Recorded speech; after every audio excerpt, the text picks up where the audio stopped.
This subcommittee is pleased to welcome our witnesses today. We look forward to hearing the testimony of our small business witnesses concerning their experiences in contracting with the federal government. And we are also pleased to receive the testimony of agencies within the jurisdiction of this subcommittee about their goals and accomplishments for small businesses and for minority-owned,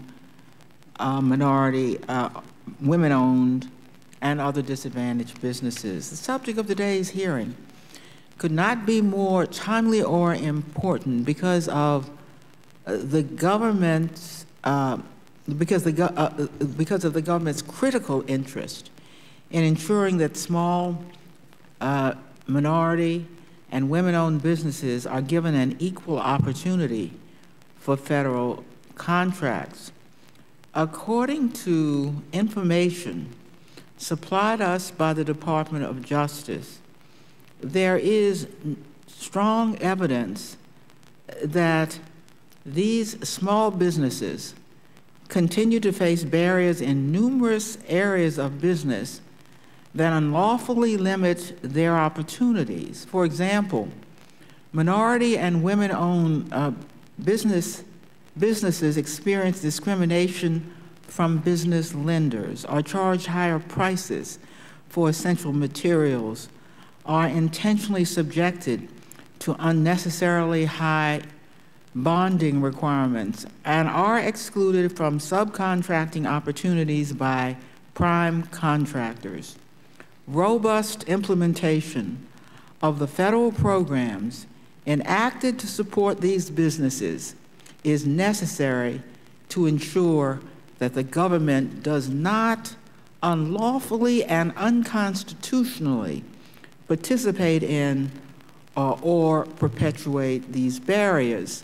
Today's hearing is a follow-up of our March 6, 2008 hearing on this subject, when we alerted our agencies that we would be holding annual oversight hearings on issues and progress in small business contracting. Among the issues we addressed last year were bundling of contracts by federal agencies that makes it difficult for small businesses to compete, the benefits of competing on the GSA schedule, small business outreach by federal agencies, and how agencies account for small business participation in procurement.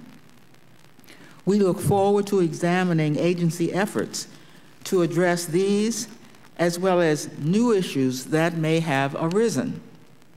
This subcommittee places a strong emphasis on small businesses because they are central to the U.S. economy, particularly during what is now being called the Great Recession. The federal government, as the largest small business contractor, has a special obligation to this indispensable sector, especially in today's economic turndown. The roughly 25 million small businesses in the United States account for 50% of the nation's private non-farm gross national product. However, they receive only 20% of federal contracts. Women make up 30% of the small business owners nationally in 2008, but received only 3.4% of contracts. Minorities own 18% of small businesses nationally, but receive only 6.8% of federal contracts in 2008. Because most of the jobs created by small businesses remain in this country, their formidable job creation power has premium value for our economy and for the American people. Small businesses with fewer than 500 employees accounted for 64% of the 22.5 million net new jobs between 1993 and the third quarter of 2008, according to the Small Business Administration.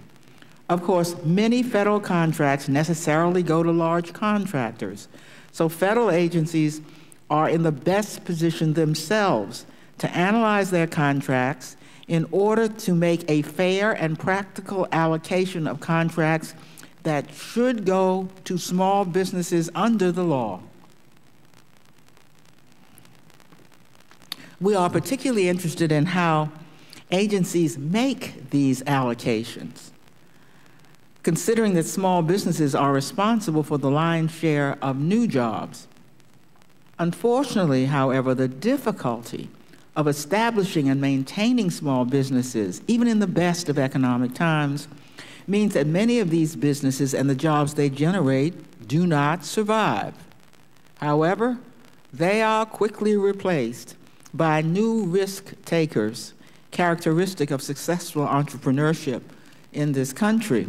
The Small Business Administration said in a recently released report to the President that the recession's credit freeze in the short-term funding market had a particularly harmful effect on the ability of small businesses to operate.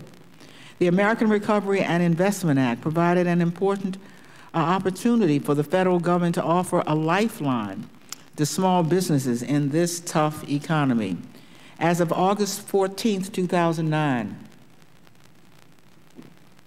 the SBA reports that 23.7% of the $8.37 billion in Recovery Act contract dollars have gone to small businesses. And those federal agencies have been meeting disadvantaged business category goals with stimulus spending as well. SBA reports that 10.6% of contracts are awarded to small disadvantaged businesses, 87% to 8A firms, 6.4% to hub zone firms, 4.3% to women-owned firms, and 3.1% to service-disabled veteran-owned firms. How have the businesses under our jurisdiction, this subcommittee's jurisdictions, used stimulus funds or other funds available to them to help fill the gap for small businesses in today's economic climate? In stimulus funding alone, the General Services Administration is receiving approximately $5.5 billion. The Federal Emergency Management Agency, or FEMA, is receiving $210 million, and the Smithsonian is receiving $25 million. We will be interested to know the number and type of opportunities for small business contracting that have been generated by agencies under the jurisdiction of this committee. For almost 50 years, it has been the policy of the federal government to encourage the participation of small business in federal procurement and contracting. The Small Business Act requires an affirmative federal policy of doing business with small businesses, and here I'm quoting, in order to preserve free competitive enterprise, ensure that a fair portion of the total purchases and contracts for supplies and services for the federal government is placed with small businesses, and maintain and strengthen the overall economy of the nation, end quote.